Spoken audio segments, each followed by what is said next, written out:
नमस्कार, आदाब व सत श्री अकाल। मैं हूं सुलिंदर परिहार और आप जुड़ चुके हैं द लोकल रिपोर्ट के साथ।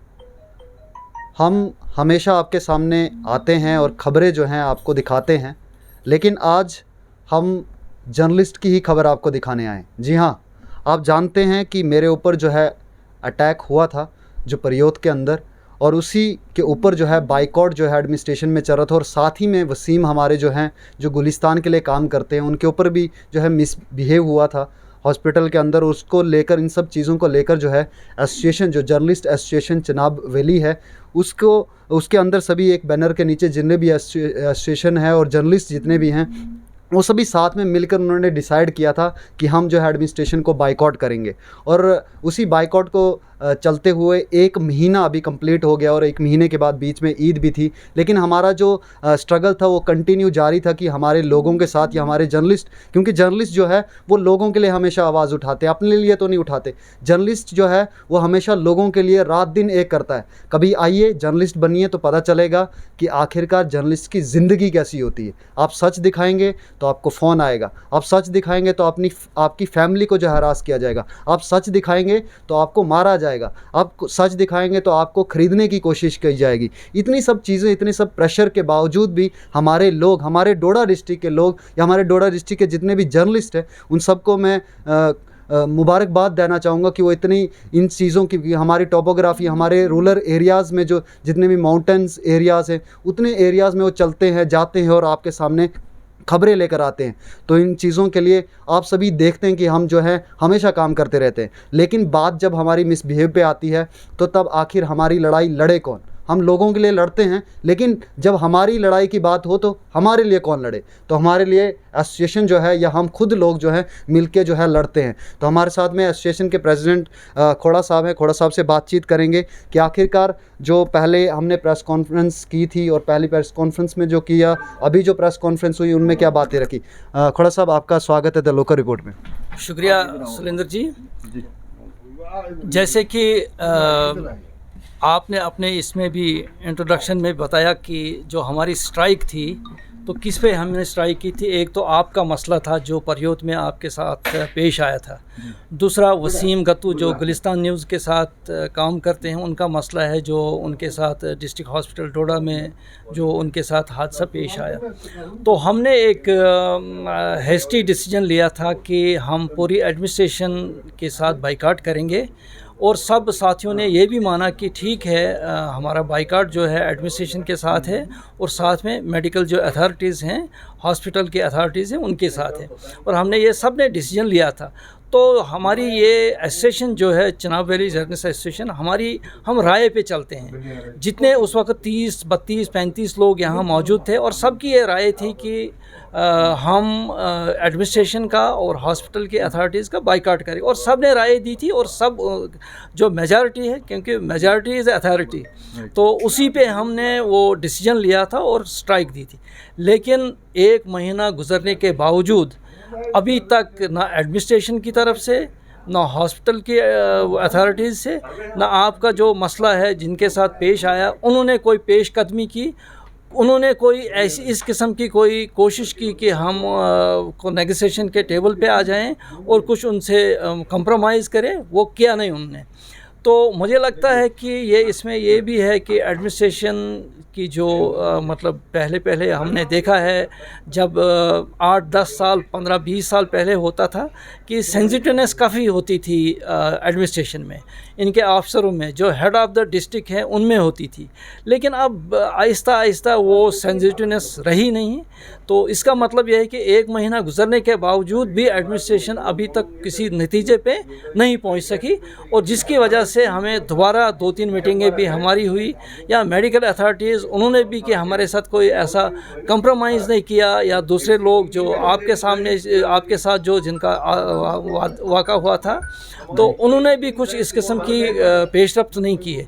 तो नतीजा ये हुआ कि हमें मीटिंग बुलानी पड़ी, और मीटिंग में ये तय पाया, और आज फिर चिनाब वैली जर्नलिस्ट एसोसिएशन के जितने भी मेंबर थे यहाँ मौजूद थे, और उनका मतलब हमारा डिसीजन राय से ये हुआ कि हम 1 आदमी या 2 आदमी या 3 आदमियों की गलती से पूरे एडमिनिस्ट्रेशन को यरगमाल या ये टारगेट नहीं बना सकते हम। हमने कहा चलो ठीक है कि जिन्होंने गलती की, अगर एक ऑफिसर ने गलती की या किसी हॉस्पिटल के ऑफिसर ने गलती की, तो R&B के आदमी को क्यों हम ललकारें, उनको क्यों टारगेट बनाएं, या PHE या दूसरे भी और भी यहाँ R&D के डिपार्टमेंट्स हैं या स्पोर्ट्स है या इसके अलावा बहुत सारे डिपार्टमेंट हैं, उनको क्यों हम तो उनका, क्योंकि हमें जो मौसूल हुई है, इतलात मौसूल हुई है, अफसरों के फ़ोन आ गए हमारे साथियों को, आपको, हमें बार बार ये अफसर मतलब हमारे साथ रब्ता करते हैं कि भाई आपने जो डिसीजन लिया थोड़ा सा इसमें अगर आप चेंज करते, इसमें थोड़ी सी हमारे ये राय थी, हमारी क्या गलती है, तो हमारी क्या गलती है, गलती जिनकी है तो उनसे आप निपट लें। तो हमने कहा बिल्कुल, उनकी जो हमने उनकी राय की बड़ी कदर की और हमने देखा कि अगर एक आदमी ने गलती की तो ठीक है, दूसरे आदमी को क्यों टारगेट बनाएं। तो इस मीटिंग में हमारा ये फैसला रहा कि हॉस्पिटल अथॉरिटीज़ और या आपके साथ जो परियोत में जिनके साथ वो मसला पेश है, उनके साथ ही हम ये मसले को निपटाएं।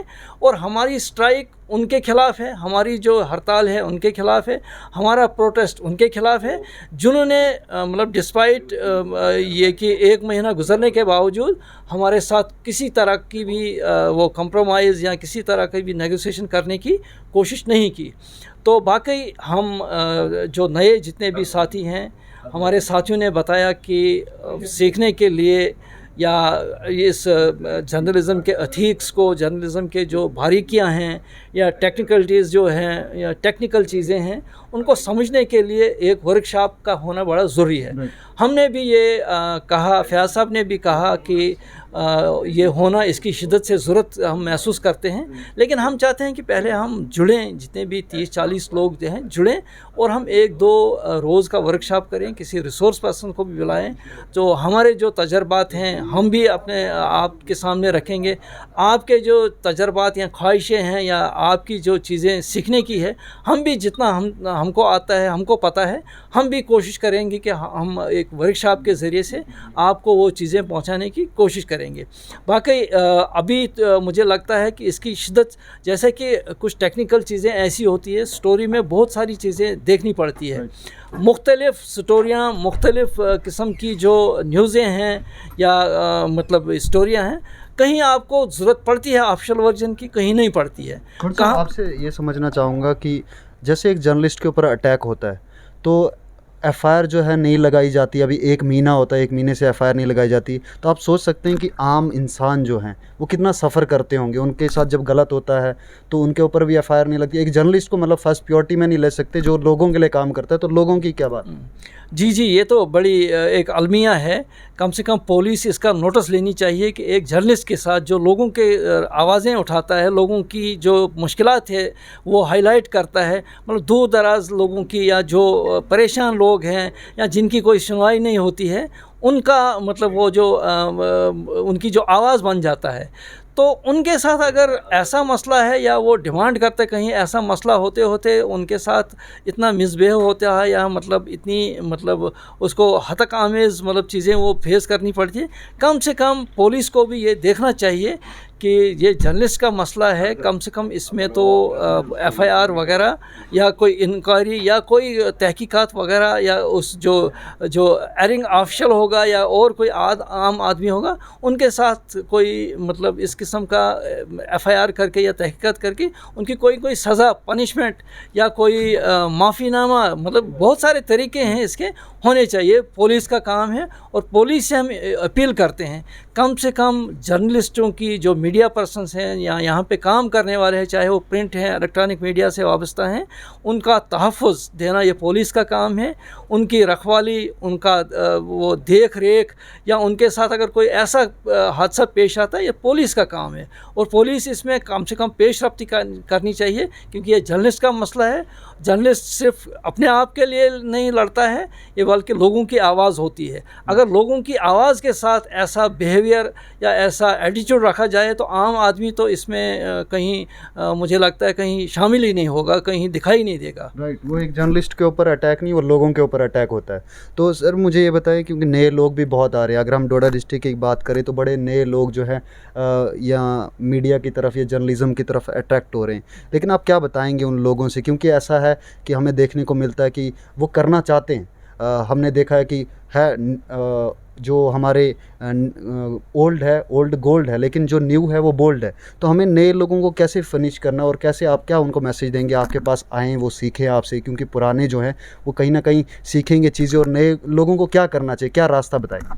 देखिए, ये बहुत खुशाइन बात है कि नए लोग जितने भी आ जाएं, चाहे वो प्रिंट के साथ, इलेक्ट्रॉनिक मीडिया के साथ, सोशल मीडिया, जो अब इस वक्त जो साधन हैं, बड़े साधन हैं, अगर वो आ जाएं तो वेलकम। इसमें बहुत, क्योंकि अब हम हमेशा नहीं रहेंगे, या हमारे पिछले जो गुजरे वो हमेशा नहीं रहे, या आप इस वक्त का हमेशा नहीं रहें, अगर नए नए आते जाएंगे, ये सिलसिला बढ़ता जाएगा और जितने भी आ जाएंगे। लेकिन एक गुजारिश ज़रूरी है कि जर्नलिज़म के उस मयार को बरकरार रखना है, जर्नलिज़म के एथिक्स को समझना है, जर्नलिज़म के जो बारीकियां हैं या टेक्निकल चीज़ें हैं उनको समझना बड़ा अहम है। फिर जाकर एक, क्योंकि ये अभी परफेक्शन जो आती है ये बिल्कुल 1 साल में, 2 साल में, 5 साल में नहीं आती। यहाँ 20-20, 30-30 साल लोगों को लगते हैं एक परफेक्ट जर्नल, लेकिन तब भी वो अपने आप को मुकम्मल नहीं समझते हैं। मेरी गुजारिश है, जो नए मीडिया वाले लोग हैं, मीडिया के लोग हैं, जो रिपोर्टर नए हैं, चाहे वो किसी के साथ वाबस्ता हैं, लेकिन उनको ये इन चीज़ों का एक तो मुताला उनको करना चाहिए कि क्योंकि उनको मुख्तलिफ मौजू पे बोलना होता है, मुख्तलिफ मौजू पे बहस करनी होती है, और नॉलेज भी चाहिए। उसके लिए तो मुताला और पुराने लोगों से मिले। उसके बाद जो जर्नलिज़म की, जो सहाफ़त का मयार है, सहाफ़त के उसूल, कवायद, ज़वाबित हैं, उनको समझना, परखना, उन पे उतरना और अपनी स्टोरीज़ में, अपनी न्यूज़ में डालना, ये बड़ी अहम चीज़ है। मैं उनसे गुजारिश करता हूँ कि वो जो हमारे बड़े लोग हैं यहाँ पे, या हमारा जो तजर्बा है, हमारी एसोसिएशन में बड़े लोग हैं, 5-7 लोग ऐसे हैं जिनका पुराना तजर्बा है और काम करते आ रहे हैं। उनको, क्योंकि मुख्तलिफ मराहिल उन्होंने देखे होंगे, ऊँच नीच, नशीब फराज देखे होते हैं, उन्होंने मुख्तलिफ एडमिनिस्ट्रेशन के DCs, SPs या दीगर लोगों के साथ उनका मतलब ताल्लुक़ होता है, तो एक्सपीरियंस उसके पास होता है। लेकिन वो कम से कम वो एक्सपीरियंस जो उनके पास है वो मुंतकिल हो जाए नए हमारे इन जो मीडिया पर्सन हैं, मीडिया के लोग हैं, रिपोर्टर्स हैं, तब जाकर वो अच्छी स्टोरी, अच्छा रिपोर्टर, अच्छा जर्नलिस्ट बन सकता है। जब तक वो इन तमाम चीज़ों को अपने अंदर समेटे और फिर अपने वो लिखाई में, अपने न्यूज़ में, अपने न्यूज़ चैनल में या अपने वो प्रिंट मीडिया में वो डाल सकता है, तब जाकर उनकी वो जो परफेक्शन आ सकती है। और एक, तब भी मैं समझता हूँ कि परफेक्ट कोई नहीं है इसमें नई नई चीज़ें आ जाती, नए ये वो भी ज़माना था जब यहाँ सिर्फ टेलीफोन हुआ करता था और न्यूज़ें टेलीफोन के ज़रिए जाती, फिर फैक्स आ गया, फिर इंटरनेट आ गया, फिर दूसरी चीज़ें आ गई। तो अब तो वो ऐसा मसला, डिजिटल सिस्टम, अब वो मसला ही नहीं रहा। तो जो पहली मुश्किलात थी, अब वो मुश्किलात यहाँ की इतनी आसानी हो गई कि वो हमें मालूम है कि पहले कितनी बड़ी मुश्किलात होती थी, और न्यूज़ को कम्युनिकेट करना, उन तक पहुंचाना और सही वो मतलब वो फैक्ट्स फिगर पहुंचाना, ये हासिल करना कितना मुश्किल होता था। लेकिन आज की दौर की वो बात नहीं है। लेकिन मेरी गुजारिश है नए लोगों के साथ वो आ जाएं। हम वर्कशॉप भी करेंगे, ऑर्गेनाइज़ करेंगे, और होते रहते हैं यहाँ पे जम्मू कश्मीर में, मुख्तलिफ जगहों पे होते रहते हैं जर्नलिस्ट के लिए, नए लोगों के लिए। लेकिन सीखने का वो अगर उनमें ये है, वो सीख सकते हैं वो कहाँ पे हमें परफेक्शन हो सकती है, कहाँ पे हमें लिखने का, देखने का, बोलने का, समझने का, और जर्नलिज़म के जो उसूल हैं, कवायद हैं, ज़वाबित हैं, इसके जो बहुत सारी चीज़ें हैं, उसकी जो टेक्निकल चीज़ें हैं, समझने का मौका ये तभी जाकर हो सकता है जब वो इन पुराने लोगों के साथ वो चलें और मुताला करें।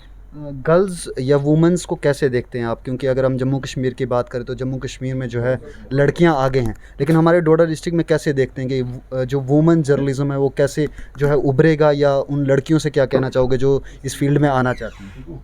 देखिए, अभी तक जहाँ तक हमारे चिनाब वैली इस रीजन का ताल्लुक़ है, चाहे वो किश्तवाड़ है, डोडा है, भद्रवाह है, ठाठी, गुंदोबलेस, रामबन, बानाल है, तो हमारी जो सोसाइटी है वो कंज़र्वेटिव सोसाइटी है। तो यहाँ पे पहले दूसरे लोग जो मेल हैं या लड़के हैं या नए लोग हैं, वो कतराते हैं इस प्रोफेशन में आने के लिए। तो जहाँ तक लड़कियों का सवाल है, फ़ीमेल का ताल्लुक़ है, वो तो ज़्यादा थोड़ा सा हेजिटेशन फ़ील करते हैं, ज़्यादा वो समझते हैं अगर हम इसमें आ जाएं पता नहीं, मतलब वो सामने आने में काफ़ी घबराते हैं। लेकिन कहीं ऐसा लगता है कि कहीं मेल से ज़्यादा जो है इफेक्टिव एक वुमन होती है, अगर वो सीख जाए, उसको सही तरीके से गाइडेंस मिले। बिल्कुल, हमारे यहाँ मिसालें भी हैं। हमारे यहाँ देसा की एक लड़की है जो जम्मू में काम करती थी, उसके बाद दिल्ली चली गई, लेकिन उसका बड़ा अच्छा है और नेशनल चैनल के साथ वो काम करती है। वैसे भी हैं, लेकिन उनको थोड़ा सा सीखने का मौका मिलना चाहिए। उसके बाद जर्नलिज़म की जो तालीम है, कम से कम वो तो करनी पड़ेगी, और उसके बाद फ्रैंक हो के बोल्ड एक डिसीजन लेके उनको लोगों के सामने आना होगा और लोगों की आवाज़ बनना होगा, और लोगों की जो मुश्किलात हैं, सोशल इश्यूज़ हैं, डेवलपमेंटल इश्यूज़ हैं, एजुकेशनल इश्यूज़ हैं या मेडिकल इश्यूज़ हैं, उनको हाईलाइट करना होगा। तब जाकर वो अपने आप को फील करेगी कि मैंने ये इशू उठाए हैं, लोगों के इशू उठाए हैं, और उसको भी थोड़ा सा वो झिझक, जो हेजिटेशन है, वो जाती रहेगी। लेकिन पहले वो हेजिटेट तो करेंगे, ये तो एक नेचुरल है, नेचुरल चीज़ है। Thank you very much sir, हमारे साथ बातचीत करने के लिए और अपना कीमती समय देने के लिए। शुक्रिया सुलिंदर जी। हम आपके साथ बने रहेंगे, और चिनाब वैली जर्नलिस्ट एसोसिएशन जो है आपका वेलकम करती है, नए लोगों का वेलकम करती है। आप आइए, कोई बात नहीं, हम आपके साथ हैं, आप हमारे साथ हैं, मिलकर काम करना है, लिहाजा हमें भी मौका दीजिए खिदमत करने का। शुक्रिया। तो आपने देखा कि जो प्रेसिडेंट खोड़ा साहब हैं, इन्होंने बातचीत की हमारे साथ और सब चीज़ों पे बातचीत हुई। मैं नए लोगों से बताना चाहता हूँ कि आपने अगर माइक उठाई है तो आप कुछ करना चाहते हैं, लेकिन करना चाहने के लिए, चलने के लिए हमें जो है पहले कदम उठाना पड़ता है। तो वो कदम कैसे उठाना है, वो नॉलेज होना चाहिए। इस फील्ड में आना, किसी भी फील्ड में जाने के लिए हमें नॉलेज का इम्पोर्टेंस होनी चाहिए या उसकी जानकारी होनी चाहिए। तो इसलिए जो है इस फील्ड में आने से पहले आप उन लोगों से मिलिए जिन लोगों ने इसमें नाम कमाया है, जिन लोगों ने इसमें काम किया, जिन लोगों ने फील्ड में काम किया, ग्राउंड रिपोर्टिंग की है, तो उनसे मिलिए। वो जो है आपको सिखाएंगे कि कैसे एथिक्स होते हैं जर्नलिज्म के। क्योंकि अभी के टाइम कहीं ऐसा ना हो जाए कि आपके मोबाइल से, आपके पोर्टल से एक ऐसी चीज़ वायरल हो जाए जो बाद में आपके गले पड़े। ऐसा ना हो जाए कि आपने जो चीज़ दिखाई है वो सही हो और बाद में जाके ऐसा हो कि कोई जो है मर जाता हो। कहीं आपके फ़ोटो वायरल करने से, किसी डेड बॉडी फ़ोटो वायरल करने से, बहुत सारी ऐसी चीज़ें हैं जो एथिक्स, जो जर्नलिज़म के एथिक्स में आती है। बहुत बार हम जो है किसी लड़की का फ़ोटो अपलोड कर लेते हैं, हम ब्लर करना भूल जाते हैं, या हमें पता ही नहीं होता है कि इसको ब्लर करना, इसकी आइडेंटिटी जो है हमने छुपानी है। तो कहीं ना कहीं क्या चीज़ करनी है और क्या चीज़ नहीं करनी है, वो हम जब पढ़ेंगे, नॉलेज होगा, तो तब जाके ही करेंगे। तो इसलिए जो है नए लोगों से अपील है, जैसे खोड़ा साहब ने कहा, वेलकम है, आप आइए, आप करना चाहते हैं तो आप आइए, लेकिन ज़रूर पहले जाके नॉलेज उसके बारे में गेन कर लीजिए, उसके बाद में आप कर सकते हैं। तो आप मुझे दीजिए इजाज़त, और मुलाकात करेंगे। और जो एडमिनिस्ट्रेटिव हमने बाइकआउट किया हुआ था, एडमिनिस्ट्रेशन का बाइकआउट किया हुआ था, उसके साथ में अब ने हम उसको सीमित कर दिया है। अब हमने सिर्फ उन लोगों के ऊपर रखा है जिन्होंने उसके ऊपर जो है कार्रवाई नहीं की है। मैं पुलिस से भी पूछना चाहूँगा कि अभी तक जो है पूरी सिंह जो है कॉन्ट्रैक्टर जो है, पूरी सिंह जी को अभी तक क्यों नहीं कोई एक्शन लिया गया, क्यों नहीं अभी तक एफआईआर हुई। तो इससे पता चलता है कि हमारे डोडा डिस्ट्रिक्ट के लोगों की जो है सुनवाई कहीं नहीं है, उनको जो है सुनता शायद कोई नहीं है। तो अभी देखना यह है कि पुलिस क्या करती है, और जो बाइकआउट है उस बाइकआउट से कितना इफेक्ट पड़ता है हमारे एडमिनिस्ट्रेशन पर। और आप बने रहे द लोकल रिपोर्ट के साथ। द लोकल रिपोर्ट ज़रूर दिखाता रहेगा, सच दिखाने में तो हम पीछे नहीं हटते और हम दिखाते ज़रूर रहेंगे। और पूरे एडमिनिस्ट्रेशन को चाहिए कि हम जो है दिखाएंगे, हम डरेंगे नहीं। इसीलिए जो है एडमिनिस्ट्रेशन को भी हमारे साथ बने रहना चाहिए। मुझे उम्मीद है डीसी साहब से कि वो जो हैं ज़रूर इन सब चीज़ों को देख रहे होंगे। अगर वो भी इस इंटरव्यू को देख रहे होंगे तो मैं उनसे अपील करना चाहूँगा कि डीसी साहब, हम जो है रियलिटी दिखाते हैं, हम लोगों के लिए काम करते हैं, आप भी लोगों के लिए काम करते हैं। तो आप तक जो वीडियो, आप तक जो इशू पहुंचता है, तो ज़रूर उसके ऊपर काम करिए। आप बने रहे द लोकल रिपोर्ट के साथ। दीजिए इजाज़त, नमस्कार।